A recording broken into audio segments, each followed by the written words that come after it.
Next, last one is intersection of root locus branch with the imaginary axis. It is determined by Routh's array. In Routh's array, what we had the formula, sorry, and the question used to give k divided by s into s plus 1 into s plus 2 like this, right? S plus 2 here. We used to give like this. So what we are supposed to do, this is what g of s here. For this, what you are supposed to do, you need to find out the characteristic equation. Characteristic equation what? It is nothing but 1 plus g of s into h of s here. So you need to find out the characteristic equation here. It is 1 plus g of s is what? K divided by s into s plus 1 into s plus 2. So find out in the form of quadratic equation, right? Then you need to find out the Routh's array there. For that, you need to find out marginal value of Routh's array. You need to find out k marginal. You need to find out k marginal. Then what you are supposed to do? You are supposed to take the auxiliary equation. In this question, you will get the auxiliary equation. That means one row, complete row will be 0 here. One complete row will be 0 here. So for that, above that equation, whatever you had, this will be your auxiliary equation. Take out that auxiliary equation, do the differentiation of that, right? Do the differentiation of that and find out the roots of that differentiation. Equate that to 0 and find out the roots of that. That will be it will be lying only on the imaginary axis. That means at this point it will cross the imaginary axis. The roots will cross like this here, right? This is what you need to find with respect to the root locus here, right? I think you know already the root locus part, so it will be easy when we start doing in the numericals here, right? And then as the value of k at any point can be obtained by magnitude condition. Magnitude condition means what? It is nothing but g of s plus g of s into h of s is equals to 1. This will be our magnitude condition. How we obtained this magnitude condition? We had the formula, this one, 1 plus g of s into h of s is equals to 0. This is the characteristic equation what we had. For that, we can write as g of s into h of s is equals to -1. So taking magnitude on both condition, we will be obtaining g of s into h of s is equals to 1. This will be your magnitude of -1. It is nothing but 1 here. So this will be your condition to find out the value of k at any point. Value of k at any point, you need to take out this equation g of s into h of s is equals to 1. Then you can find out the value of k at any point. Right? That means you need to substitute the value of s, then you can find out the value of k there. Right? These are the rules of the root locus here. Now we shall start with one numerical. Just a minute, I'll take out a question. Yeah. The question is like this. I'll write the question. Sketch the root locus for g of s into h of s is equals to k divided by s into s plus 2 into s plus 4 into s plus 6, right? And he has asked at what value of k system becomes unstable. We need the question is like this: sketch the root locus for g of s into h of s is k divided by s into s plus 2 into s plus 4 into s plus 6. For what value of k the system becomes unstable? What does this question means? Oh, well, for what value of k the system becomes unstable? What does this means? What does this mean? A should be on the right hand side of the axis, sir. No, no, no. That means you need to find out the marginal value of k. You need to find out the marginal value of that k. is K marginal. marginally stable, no, sir. Then if you Yeah. find out What k he has asked, for what value of k system becomes unstable? Right, this is stable value. For, above this, the system becomes unstable. That is what you need to find out. K marginal value. That is what? Okay, sir. Right, that is what you need to find here. That is k marginal value here. Right. So what I'll do, I'll write the graph here itself. So it might be easy. Don't have the scale.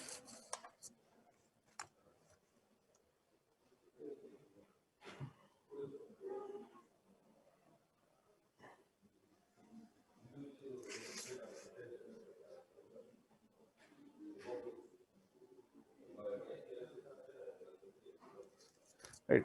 So this will be difficult for me. So I'll be taking this as my graph. Sorry.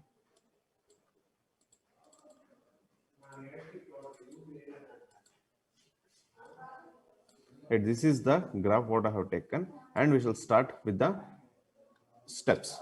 Right. Yeah. First step is to find out the. Sorry.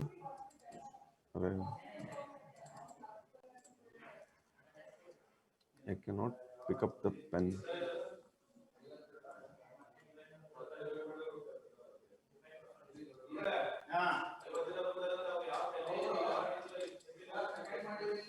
Okay, no problem.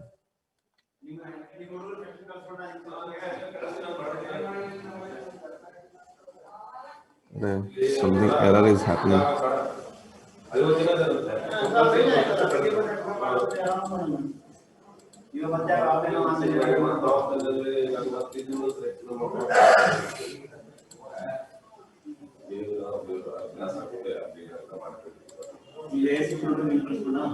Yeah. Got. First is step number one. Step one, we need to choose the poles and zeros here. Locating poles and zeros. Right. Locating poles and zeros. So 0. Here in the question, what he has given as k divided by s into s plus 2 into s plus 4 into s plus 6. First, I'll write down that k divided by s into s plus 2 into s plus 4 into s plus 6. What I told, zeros will be in the numerator and poles will be in the denominator, right? So for this, you need to find out the poles and zeros. Poles means first equate the denominator to 0 and find out the roots of that equation. So when I equate the denominator to 0, that means the value of s will be what? Value of s will be, first one is 0. For this, s plus 2 is equals to 0. That means value of s will be minus 2. And third one, s plus 4. That means value of s will be minus 4. And fourth one, that is s plus 6 is equals to 0. The value of s will be minus 6. So our number of poles will be how much? Number of poles, p is equals to 4 here. Similarly, find out for zeros. For zeros, you need to equate the numerator to 0. Find out the roots of s here. So we don't have any s part present in the numerator. So we can write directly zeros as 0 here. So z will be 0 and p will be 4 here. This is what number of poles and number of zeros. Z means number of zeros which is there in the numerator. P means number of pole which is there at the denominator. Right. Now after this, we need to locate that in the graph here. Right. We need to locate that in the graph here. So what I have taken here is in the graph, I've chosen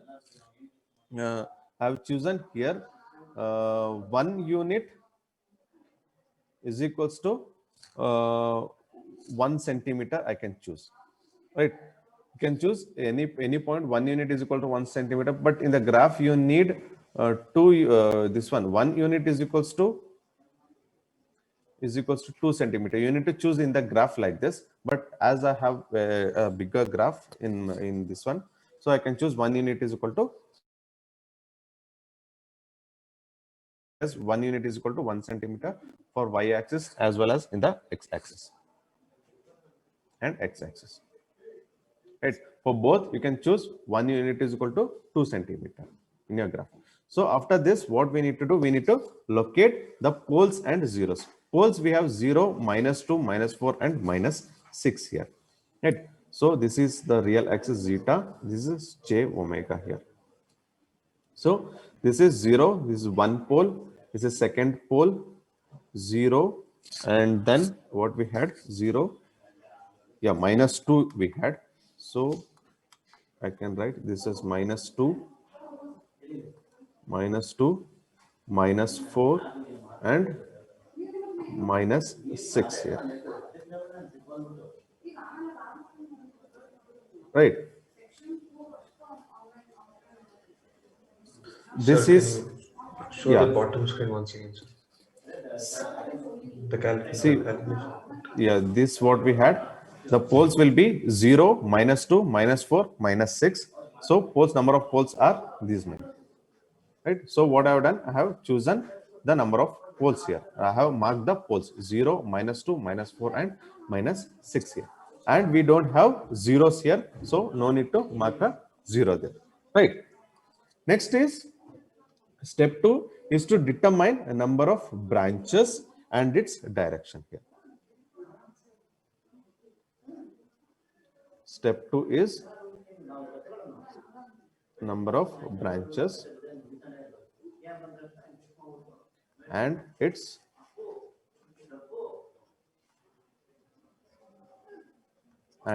direction here, right? This is the step number 2 there, right? Now in the step number 2, number of branches, that means what we had in the rule, number of branches here in the rule we had whichever is greater, right? See here, number of branches is what? Number of branches will be P or Z, whichever is greater. This is the rule number 3. In the rule number 3, we can take number of branches P or Z, whichever is greater here. Right, now coming on to this, see here, poles is how many? We had 4 poles, zeros are zeros. So which is greater? The P is greater here. So number of branches will be n is equals to P, which is 4. Because why? Because P is greater than Z. P is greater than Z. So number of branches will be 4 here. Number of branches will be 4. And its direction, how many are terminating to infinity? We need to find out. So number of branches terminating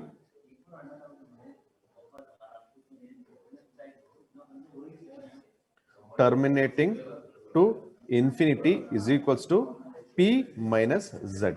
So P is 4 minus 0, which is 4. That means now 4 branches are terminating to infinity here. So starting will be the poles 0, minus 2, minus 4, minus 6. Right? These are the branch which are starting, starting from the pole and terminating to infinity, infinity, infinity, infinity, and infinity. That means 4 branches will be starting from 0, minus 2, minus 4, minus 6, and it will be terminating completely. It will be terminating to infinity here. Right. This is step number 2. Now step number 3. We don't know how it is terminating, so we cannot plot on the graph here. So we shall move on to the next step, that is step number 3 here. Step 3. Now in step 3, what we are supposed to do, we need to find out the number of asymptote and angle of asymptote. We need to find out the asymptote and its angle of asymptote, right? So that is determining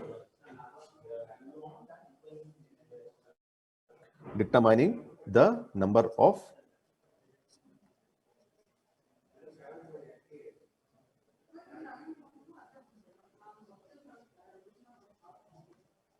asymptotes and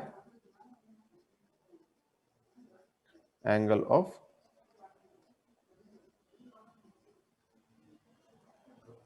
of asymptotes here.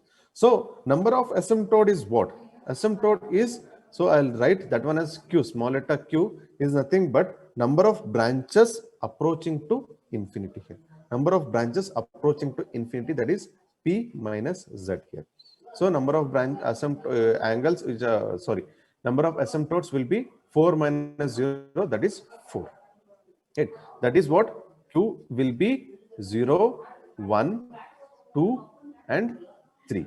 These will be the number of asymptotes 0, 1, 2, and 3. How we got this from this only things? So Q is what? Q is 0, 1, 2, 3, etc. up to P minus Z minus 1. Right? This is what the Q value is for the angle of asymptote we had. right? So angle of asymptote phi A is what? 2q plus 1 into 180 divided by p minus z. This is the angle of asymptote what we are supposed to find here. Now what you need to do, you need to substitute the value of q is equals to 0, 1, 2, 3 and p is equals to 4 and z is equals to 0 and find out the angle here.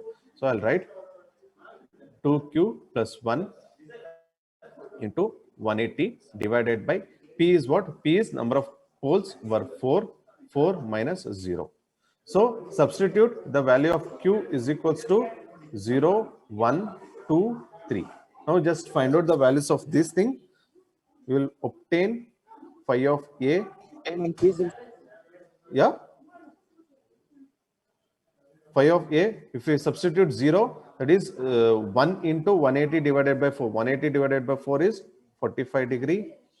And then phi A of 2, it is 2 plus 1, 3 into 180 divided by 4. 3 into 180 divided by 4, it will be 135 degree.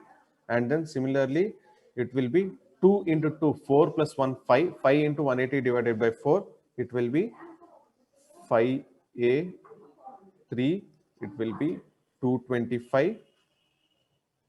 And then phi A4, it is 3 into 2.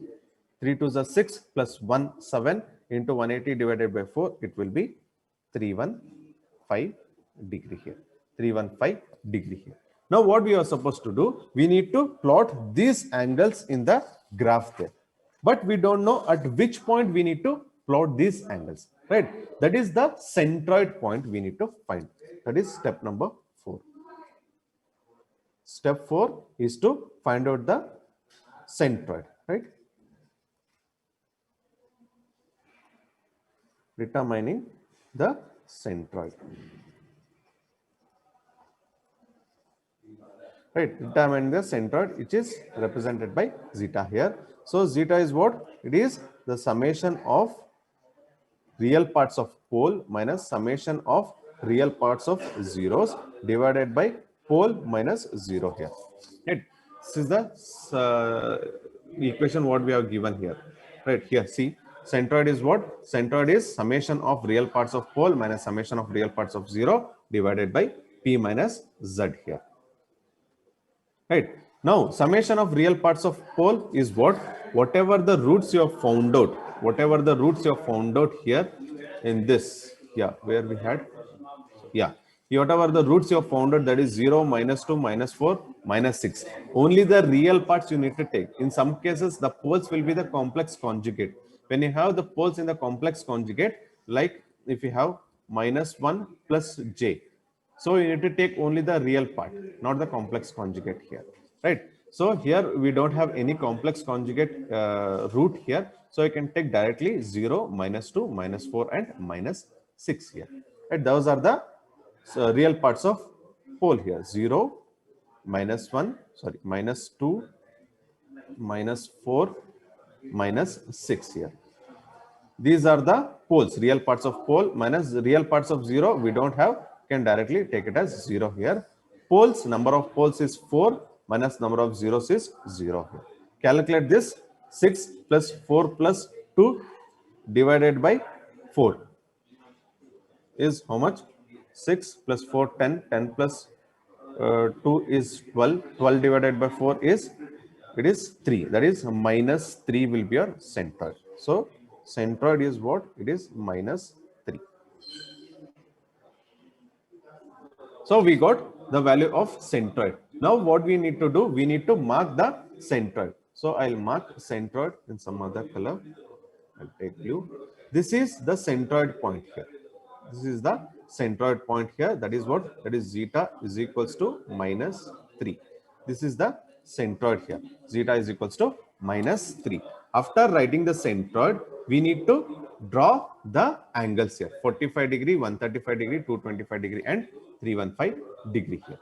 Right? We need to draw the graph here. So 45 degree with respect to this, it will be like this. This will be the 45 degree line and 135, this is 45 degree here. Guys, only 10 minutes is there. After this, what we do, will, I think, whose class you have next? Whose class you have next? I don't know. So, tribology, sir. Tribology. Yes, Okay, sir. I think I can ask him for the extension of class. Right? Yeah, I'll ask him. He has not sent you the this one, right? Till now, tribology. No, sir. Link 10:40. is not yet sent to us. Okay, fine. Then we'll ask him only not to take class, right? So we'll continue this class itself. Okay. Now, uh, now 45 degree is done. Next one is 135 degree. 135 degree will be in this angle.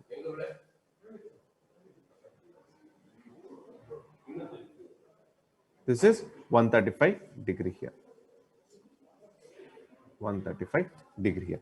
Next one is what? Next one is, it is 225. Next one is 225 degree. So 225 degree, you need to come from this angle like this. It will be somewhere here. This is what it is, 225 degree here. So draw 225 degree here line. This will be the 225 degree line. After that, we have 135, oh, sorry, 315 degree here. We have 315 degree here. Draw 315 degree. 315 will be like this. So, still where we should extend this, sir? The line? Just extend, it's a reference line. It is not the actual plots. It's a reference line. Just extend for a little bit. Okay. Okay, sir. Because we need to plot with respect to this only. We need to draw with reference to this line itself, right? So we have this one. After this, what we are supposed to do, we need to find out the segment of real axis which belongs to the root locus here. We need to find out the segment of real axis. Oh, 1 second. Guru. Hey, tribology class ಇದೆ ಅದನ್ನ continue ಮಾಡ್ತೀನಿ ಅಂತ ಹೇಳ. Next Sanju ನಾನೇ continue ಮಾಡ್ತೀನಿ ಅಂತ. Okay, next is step 5. After this, what you do, just join the same link. I will not be sending any other link. You can join the same link, right?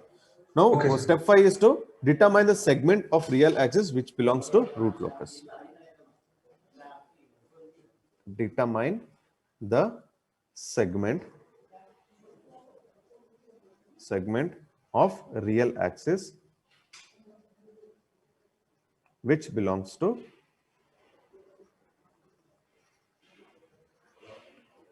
to root locus, right? This is what we need to find. To determine the segment of real axis which belongs to root locus, what we had, we need to find out P plus Z, right? If we have P plus Z is odd, that means the root locus exists here. Locus exists, right? So what we need to do, you just come here in the graph, in between these two, that is 0 and -2, we need to find first.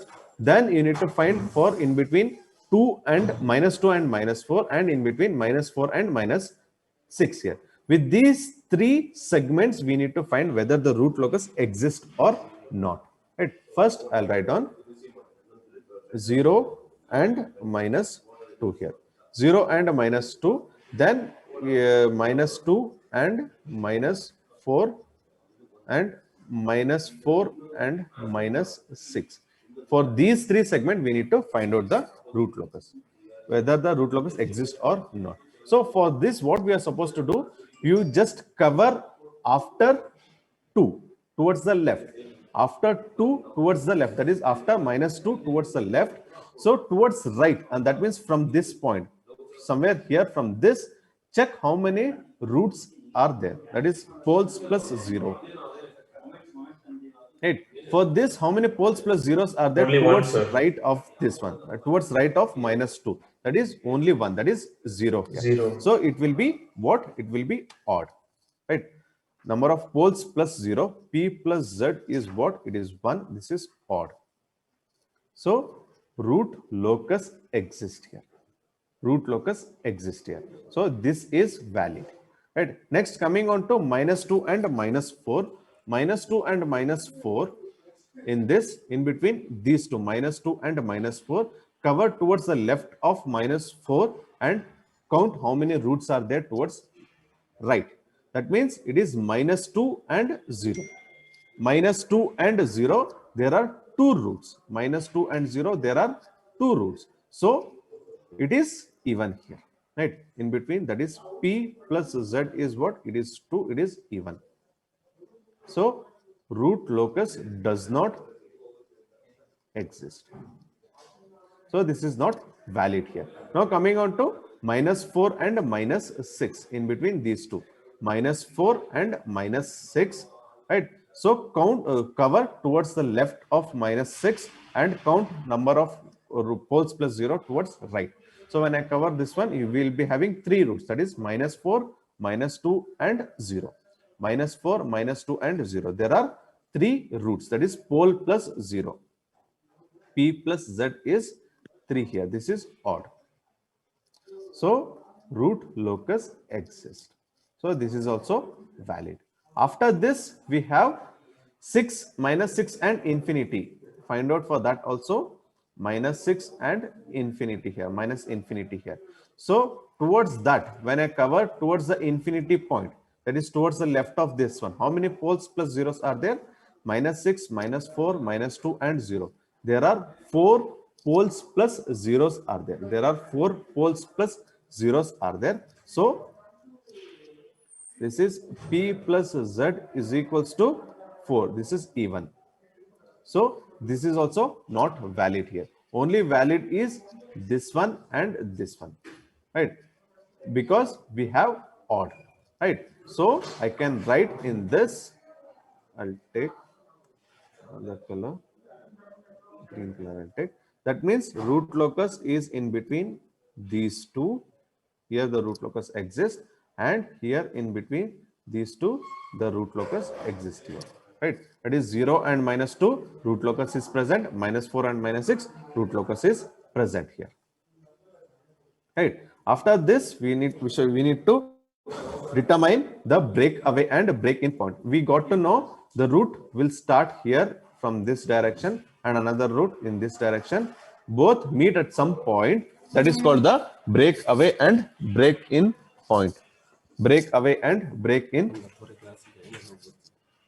Right. And similarly, the root will start, one root will start from here in this, that is 6 and -4. Right. It will come and meet at one point, that is called the breakaway point. We need to determine that breakaway point. Right. Where, at which point, which is the place, that is the breakaway point will be there. That is step 6. That is, we need to find out break in point and break away point here, right? So what we will be getting, whether we will be having break away or break in.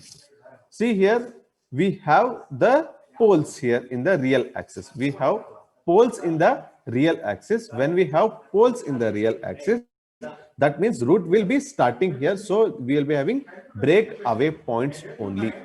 As we have only the poles in the real axis, so we will be having only break away point. There will be no break in point here. Right. So we have only break away point. We need to find out the break away point. To find out that break away point, we need to consider the characteristic equation.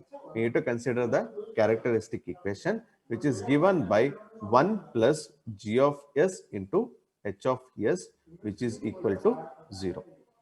Right, 1 plus g of s into h of s, which is equals to 0. Guys, only 1 minute is left. After this, please join the same link.